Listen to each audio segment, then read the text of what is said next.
Hey everyone, welcome to a Week 5 recap edition of the West Coast Best Coast Football Show.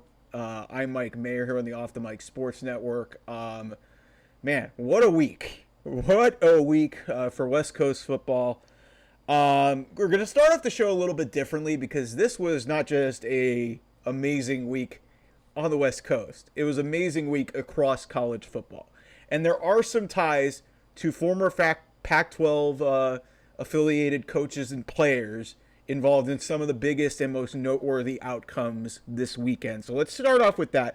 Let's go back to Friday night, because if you thought you've seen one of the most insane endings ever, because I thought I had seen everything, the ending of Miami Virginia Tech was about as bizarre and chaotic as I have ever seen any college football game, maybe ever.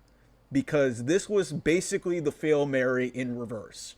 If you remember the Fail Mary, the Seahawks, with the help of a bunch of replacement refs against the Packers on Monday night, got benefited from a dual catch, and it should have been simultaneous. They ruled simultaneous possession, but it looked clearly like the Packers had gotten the interception and won the game. What happened here is Virginia Tech gets down the field after Cam Ward leads Miami back in an incredible comeback, and we'll talk about him because that's really the tie here with the West Coast. But Virginia Tech throws a touchdown. It's called a touchdown on the field. They go to review. It takes a day and a half to get the review done, and they deem it that Virginia Tech did not catch the ball. It was moving around, and you could see it clearly on replay that it was no catch, but it wasn't. I wouldn't say it was completely and utterly indisputable video evidence, which is when you call something on the field, referees usually say it's indisputable video evidence. So a very controversial overturn. I think it was the right call. I don't think it should have been called a completed pass on the field to begin with. It should have still gone. It obviously should have still gone to review. It was such a big play for this game. But man, it was just a wild ending in Miami. The Hurricanes move on to 5-0. They get Cal next week, which is going to be the site of game day, which is a whole other discussion. Which, man, that's a late kick. That's a 10:30 Eastern, 7:30 Pacific kick on I believe on ESPN. But that is insane to think about there.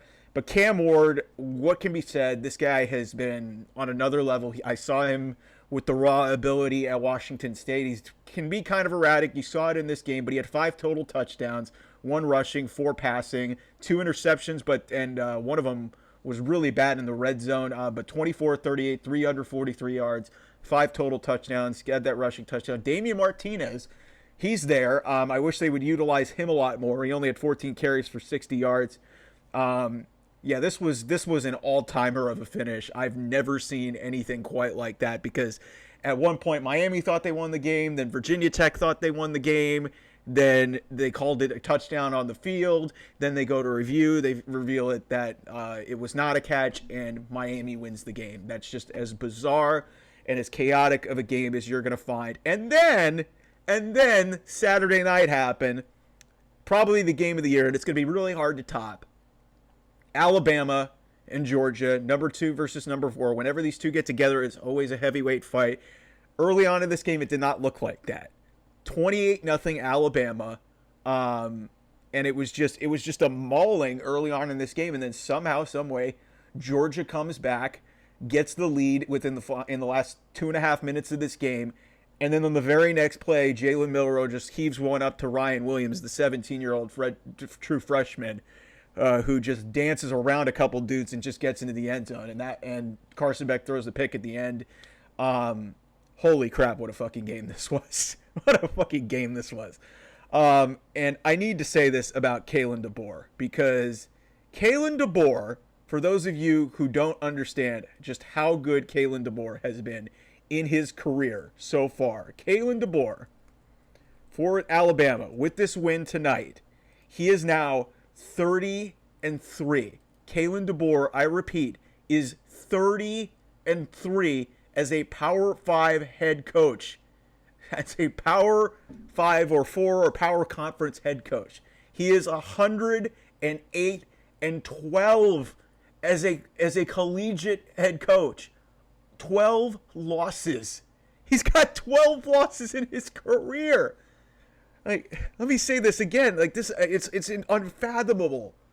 30-3 as a power conference head coach. 30-3. Here's another great stat.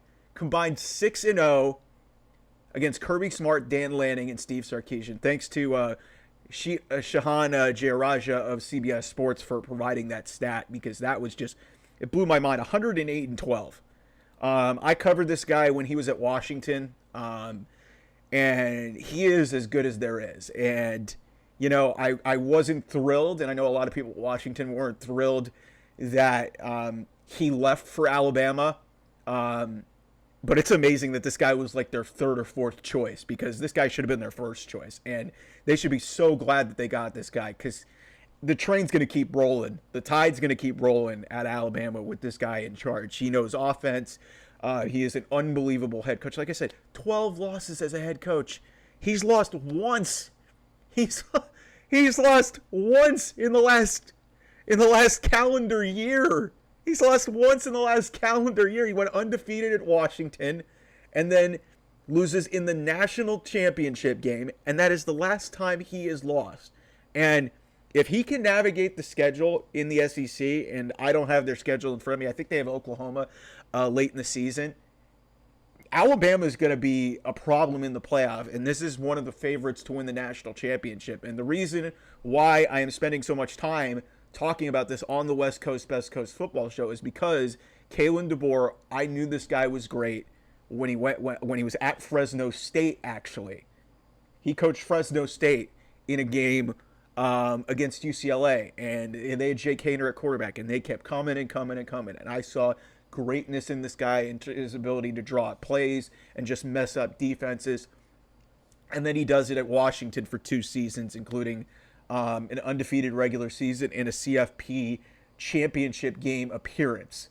So even if you're a Washington fan, like, it's really hard not to love this guy. I understand what happened, but the cliche is, if Bama calls, that's everybody's dream job. That is the pinnacle. And the opportunity, and a lot of people were shying away of relieving Nick Saban, but a lot needs to be said about Kalen DeBoer for taking on this job when a lot of other people passed on it, and that's a credit to him as a coach. And he's walked in there. They're 4-0. They beat Georgia at home in an insane game. They were up 28-0 in this game. They almost blew it. But, man, that's an unbelievable win. Jalen Milroe we got to start talking Heisman on this show, but Jalen Milroe was friggin' awesome in this game. He had 374 yards passing, only 6 incompletions, 2 touchdowns, and then he had 16 carries for 117 yards and 2 touchdowns. Ryan Williams, what else can be said about that kid? Him and Jeremiah Smith are going to be tearing up college football for many years. Two the best freshman receivers I've ever seen. Jeremiah Smith at Ohio State. 6 for 177 for Ryan Williams and 1 touchdown. Mind you, this guy's 17 years old. 17 years old. So, all right. I took way too much time talking about that, but there was a point, because a lot of West Coast football has transitioned across the country, and I think, yes, this realignment sucks, but what I do like is a lot of these West Coast programs are being highlighted nationwide. Case in point, Cal is going to be on game day next week. Like, that's insane. That's the first time they've ever had it. And then you see players like Cam Ward go to a bigger opportunity at Miami. He's firmly in the Heisman race. Kalen DeBoer had this marginal increase. He goes from he went from the NAIA level to Fresno State to now Washington and then Alabama. So it's just like there's a lot of great things of West Coast football that have transitioned to a higher level. So, but yeah, that Alabama game was insane. So let's run through some of these games that happened over the course of the weekend for the former Pac-12. Washington, an unfortunate loss at Rutgers on Friday night. A lot of opportunities wasted for the Huskies. They lose 21-18 to Rutgers. Rutgers is a good team, man. Rutgers is a really good team under Greg Schiano. They're undefeated. They should be ranked. They're not even, and what's crazy is they're not even the best story in the Big Ten. Indiana is, who beat UCLA and mauled them. I may have underestimated them. Indiana's got a chance to really make a run and be far down the road, maybe 9-0 when they would face, I think, Michigan in November or in late October. But Indiana is a problem. But Rutgers, they deserve to win this game, but Grady Gross misses a 55-yard field goal at the end of this as time expired. Listen, UW shot themselves in the foot. UW just 2 turnovers on downs. They had a fumble and 3 missed field goals. That's just, when you lose a game by 3 points, that's going to be under a microscope. And Will Rogers was great in this game. 26 of 36 for 306 and 2 TDs. Jonah Coleman, the Arizona transfer, 16 for 148 rushing. He's awesome. But the story here, like I said, Rutgers not having much of a passing game, and Kyle Monungai, 25 for 132 and a touchdown, and Rutgers wins 21-18. I mean, just a couple of really missed opportunities for Washington this year. The Washington State game, they had a chance. They were on the doorstep inside the 5, and they didn't convert there. And then here, they just missed so many opportunities, and it cost them their second loss of the season. So that's unfortunate. We'll run really quickly. San Diego State actually played a really good game. They're going to be one of the new Pac-12 teams. They lose 22-21 against Central Michigan. The last second field goal from 46 yards from Central Michigan ultimately does in the Aztecs. Danny O'Neal, their quarterback, 246 yards, 2 touchdowns. Marquez Cooper, 34 rushes, 111 yards, and 1 TD. And Lewis Brown, the Colorado State transfer, so another West Coast, Best Coast. Lewis Brown, the 4th, he goes for 8 catches for 149 yards. But yes, the Aztecs fall to Central Michigan on the road. But credit to them for staying in this. One of the stories of the weekend that's going to not get covered nearly enough, but it stems from one of the stories of the week, is a Mountain West team that they were playing a Pac-12 team a future Pac-12 team in Fresno State, UNLV. If you guys remember, we spent a lot of time talking about this channel about Matt Sluka, the quarterback who redshirted, left the UNLV program over an NIL dispute. He's claimed he was owed $100,000 and he was not paid it. It wasn't in writing. I think the word is an assistant coach promised that to him, and it just never came through. The CEO of Circa, Derek Stevens, wanted to pay $100,000. UNLV told him to hit the bricks. No, don't do it. And then Hajj Malik Williams, the backup quarterback for UNLV, goes out against Fresno State. Fresno State is a pretty decent team. They're 3-1, and their only loss of the season at Michigan. And UNLV goes out there and wins 59-14. Like, this wasn't even close. This was a mauling, a massacre of epic proportions. Hajj Malik Williams, the quarterback, 13-16, 182 yards passing with 3 touchdowns, and then he has 12 carries for 119 yards and 1 touchdown rushing. What a fucking performance from just this UNLV team with all the distractions surrounded. And for this kid, Hajj Malik Williams, with all the pressure on him, knowing that the starting quarterback, Matt Sluka, just left and walked out the door, what a fucking performance from this guy. Ricky White also had a really awesome performance. The receiver, 10 for 127 and 2 touchdowns. And UNLV, man, they're undefeated, man. They're 4-0. They go to Syracuse next week, and they should be ranked 2. Big week for UNLV. They stay in the Mountain West. They get a huge share of the pie there. And then, obviously, just being able to navigate the situation, this really bizarre situation. Credit to Mariota, man. Great job there. UNLV gets the win. Fresno State obviously drops their second game of the season. A game that I was at, USC facing Wisconsin. Wisconsin took a 21-10 lead into the half of this game, and they didn't score in the second half. They didn't score in the second half, but USC was sloppy. They had 3 turnovers in the first half.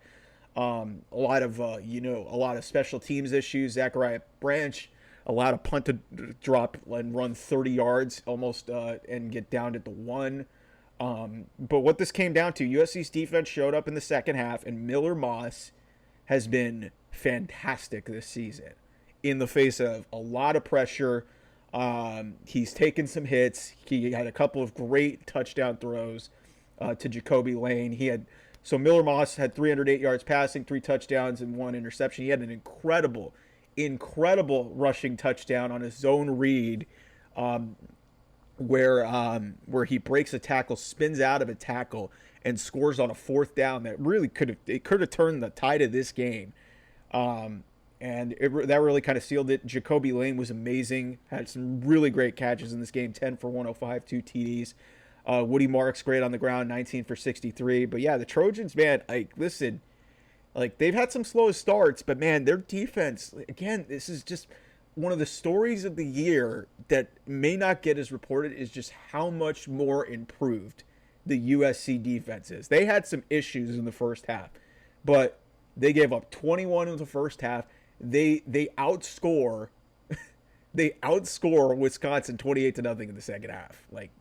Unbelievable performance from USC.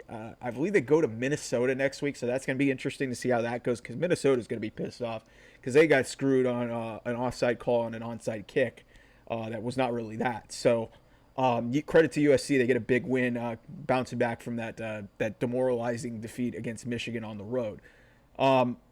Okay. This is going to be hard for me to talk about because I'm going to have to eat crow here. I have shat on Colorado for the last couple of weeks here on this show. And, man, I don't know what the hell. I don't know what the hell happened. Sorry, I'm losing.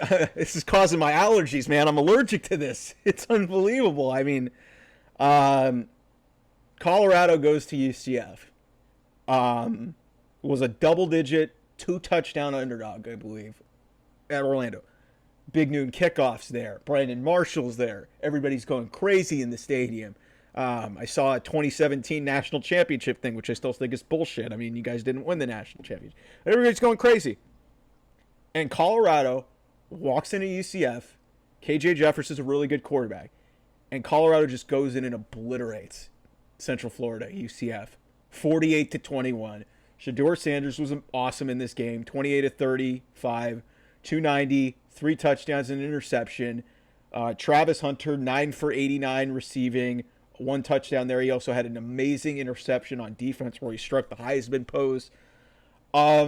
Listen, I've been very wrong about Colorado. I thought they were going to be incredibly, distracted off of and very humbled off of that Nebraska, thumping in front of the whole world to see. And since that game, this team has come out and just persevered through everything. They had a dominant win on the road at Colorado State. They're down 2 touchdowns at home to Baylor, and they come through and get a win with a Hail Mary and then an amazing play by Travis Hunter at the end. And then here, you're a 2-touchdown underdog and you go and win by 27 points. This reminded me a lot of the TCU game, but if you remember that TCU game, that was a back and forth affair. This was a dominating performance. They ran the ball. They wasn't just Shedeur. They ran the ball. Their offensive line looked great. Their defense looked great. They forced turnovers. Listen, man, I've been as critical as anybody of Colorado when it comes to anything, because they are not an easy team to like.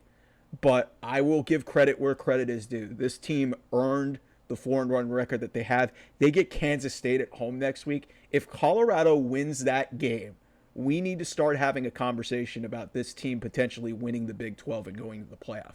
And if you would have told me that about 3-4 weeks ago, I would have told you are insane. But this team is playing that well. And that place is going to be freaking juiced in Boulder next week for a massive game against Kansas State. And Kansas State is not a great road team. They're not a great road team. So it's just they've struggled on the road. So we'll see how the Wildcats show up in this game, because that's going to be a massive game in this early Big 12 season, because we'll talk about some of the other Big 12 teams that are from the former Pac-12. But that man, like I said, I can't say enough good things about Colorado. I could have not been more wrong, especially, yes, they did get away with one at the end against Baylor, but that, like I said, that you get breaks like that when you're a good team. And their skill players are outstanding. And if their defense can play like they did against UCF, they could beat just about anybody in that Big 12, because that conference is wide the F open. Wide the F open. All right, really quickly here, not a surprise here. Stanford, coming off that massive win against Syracuse, gets absolutely destroyed by Clemson. Kate Klubnik goes for 5 total touchdowns. Ashton Daniels did not have a good game, 3 interceptions. He had 87 yards rushing. He had more yards rushing than he did have passing. Micah Ford had a good game, 122 yards on the ground. But yeah, this was not a surprise. This was not a surprise. Stanford's just not that good. And when you face the upper echelon teams in the ACC, they're gonna get their ass kicked. Like, it's just like Syracuse is just, I think we overrated them a little bit. Like, if you're facing a middle of the road team like a Syracuse, maybe Stanford could contend with Florida State, because Florida State's getting their ass kicked this season. They lost another game. They're down to 1-4. Sorry, Danny, I had to bring it up here. But yeah, it's just, I mean, Clemson is another team that I was very wrong about. I know this really isn't part of the show, but Clemson, since that Georgia game, has really found its form here, and I think they could be a problem and potentially a playoff team. Cade Klubnik, even though he was under 50% completion, like I said, 255 yards, 5 total touchdowns. Like, it was a great performance for him and the Tigers. Washington State, I knew that this was going to be a slip-up game for them. This was going to be a really tough spot for them against Boise State on the blue turf. And they were in this thing. They were in this thing. They were down a touchdown. John Mateer was great in this game. He had 327 yards, 2 touchdowns, and an interception. Kyle Williams and Chris Hudson both had 100 yards receiving this game. But what this game came down to is, in my eyes, what is honest to God, like, everybody's going to give attention to Travis Hunter, but Ashton Jeanty, if you guys haven't been paying attention to Ashton Jeanty at Boise State, you need to start recognizing what this kid is doing, because he goes for 26 carries for 259 yards and 4 touchdowns in this game. By the way, that's not even his highest total of the season. You heard that right. He had 267 yards and 6 touchdowns in the opener. So if you do the math here, Ashton Jeanty of Boise State, through 4 games this season, has 845 yards rushing and 13 touchdowns. Let me repeat that again, just so you guys understand. 845 yards and 13 touchdowns in 4 games. He's got 2 games over 250 yards already this year. He had some ridiculous runs that were reminiscent of Reggie Bush against this Washington State defense. They could not stop him. It was unbelievable to watch. And I really hope that this kid, Ashton Jeanty, gets a showcase to see how great he is, because to have a finalist in New York at the Heisman Trophy from Boise State would be just the ultimate, like, first year of this expanded college football playoff. Because if Boise State keeps this thing going, yes, I understand that ULV is around as well and they're undefeated, but and I'm assuming that they're going to end up playing each other because they're in the same conference. But, like, seriously, like, and I could talk about Boise here because they're going to be a future Pac-12 team, but it cannot be understated just how amazing Ashton Jeanty has been through 4 games. You can talk about Travis Hunter. Travis Hunter being able to play both sides of the ball is insane. But again, 845 yards and 13 touchdowns in 4 games. I'm not going to do the math there, but that's at least he's averaging like 200 yards a game on the ground. It's insane what is happening with this Boise State running back. It's really an unbelievable performance for him. A big shocker to me, but I guess I shouldn't have been surprised. Utah was due for kind of this when they didn't have Cam Rising in the lineup. Arizona goes to Utah, wins 23-10.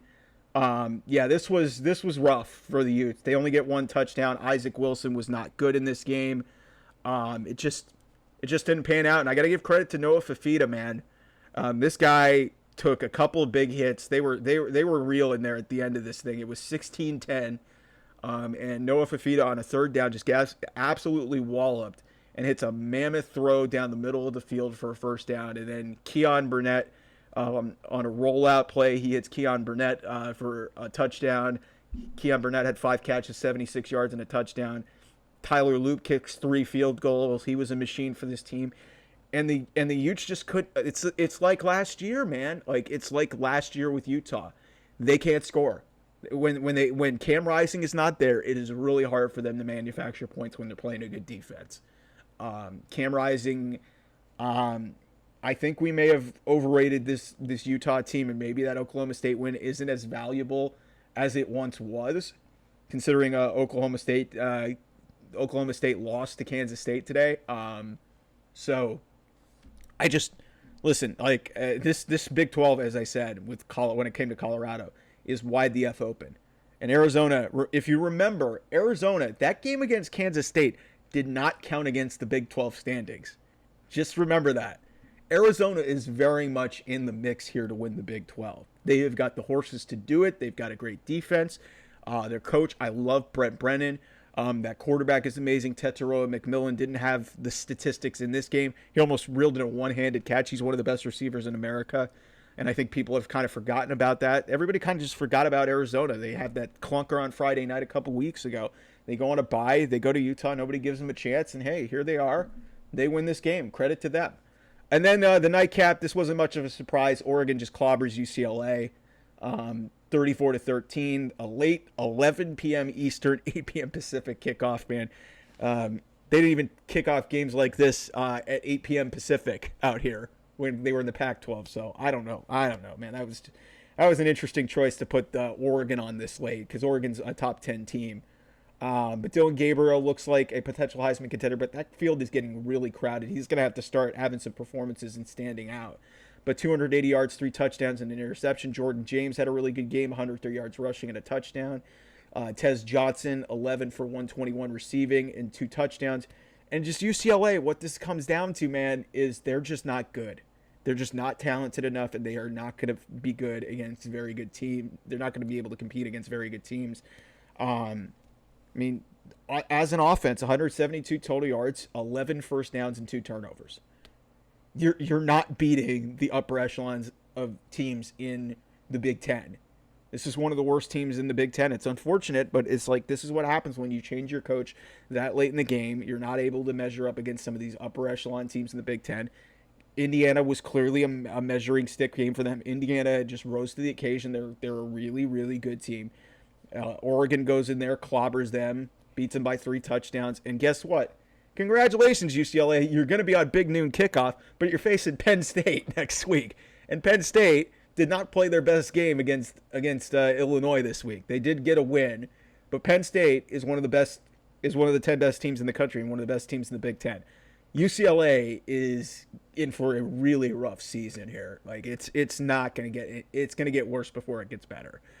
And I wonder if they're going to stay with Deshaun Foster after one season because he just looks, and it's just he's never been a head coach. It just like it was a great stopgap move to keep everybody there, but it's just nothing is working with this team. And Eric Bieniemy, even as the offensive coordinator, I remember everybody wanted to hire him as a head coach. You can see why people didn't want to hire him as a head coach. Like it's just he's calling his own plays in Washington. It just didn't work out. It's just like this is the reality of a lot of different things, especially and more so than anything in relation to this show. UCLA is just not that good. It's unfortunate because I really like this program, and you know it's exciting to see a new voice in there because I just didn't think, even though Chip Kelly was winning, it's just like there wasn't really any authenticity and juice to what he was doing there. And maybe Deshaun Foster can turn this around, but if this keeps going the way that it is, you have to wonder if it's going to be a one and done situation because this is not going to work. Yes, and they're not. And with Deshaun Foster, like I just don't know if he's going to have the stamina or the ability to have a long-term stay at his alma mater. It's unfortunate because, like I said, he was put in a really tough spot, and I think he'll probably get longer than a year. But it's like these losses are really starting to get bad. And when you get 172 total yards, 11 first downs, and 2 turnovers, yes, it's Oregon. I understand. But, man, it's just a measure of, you're just not that talented. And some of it's coaching, some of it's recruiting, some of it's just the fact that some of these teams in the Big Ten are just better than them. And it's like I said, it's Northwestern, UCLA, and Purdue are, the 3 worst teams in the Big Ten. And UCLA is right at the bottom of this league. It's sad. It's sad because, like I said, this UCLA team was really competitive over the last couple of seasons. And, now they have just, they've kind of just been trying to figure out what they want to do at quarterback. Like they were kind of messing around with it last year, and it just hasn't worked out this season. Like that coaching change really changed a lot of things. I don't know how they would have looked with Chip Kelly, but yeah. Yeah, so that's a really long edition here of the West Coast Best Coast Football Show. We will have some more content during the week, college football wise. Hopefully, trying to do some new things here on the channel. Week 6 is going to be very interesting. Like I said, you got UCLA going to Penn State for the big noon game. USC going to Minnesota. That's going to be interesting. Colorado hosting Kansas State will be a very interesting game. And then Cal and Miami in a late game as well, with Cal hosting game day. So there's a lot of exciting stuff going on here on the West Coast. And then, like I said, if there's crossover storylines, we'll continue to follow, obviously, Cam Ward and his progress. I'm not trying to frustrate Washington State fans or Washington fans with talking about Kalen DeBoer, but it's just like the West Coast, affiliations going across the nation, I think, is what's made this, realignment thing a little bit more palatable for me, even though I don't like a lot of, and it doesn't make a lot of sense what's going on. But to see a lot of the great faces that I saw covering this conference doing really well elsewhere, it makes me smile. To see Cam Ward, who I got to meet a couple times, great. I got to meet Kalen DeBoer a couple times. These are good people too, and they were great in this. They were great in the Pac-12. They're great where they are now. Cam Ward could win the Heisman. Kalen DeBoer is doing an unbelievable job at Alabama, so we'll continue to follow those storylines here as well. But yeah, all about the West Coast here. West Coast Best Coast Football Show. Like, share, and subscribe. Hit the subscribe button below on this video. OT Mike Sports on Twitter if you want to follow the show. Off the Mike 28 if you want to follow me. Thanks again for the love and support. I appreciate y'all. And thank you to everybody who wished me a happy birthday. It means a lot. Thank you. I will talk to you guys very soon. Bye-bye.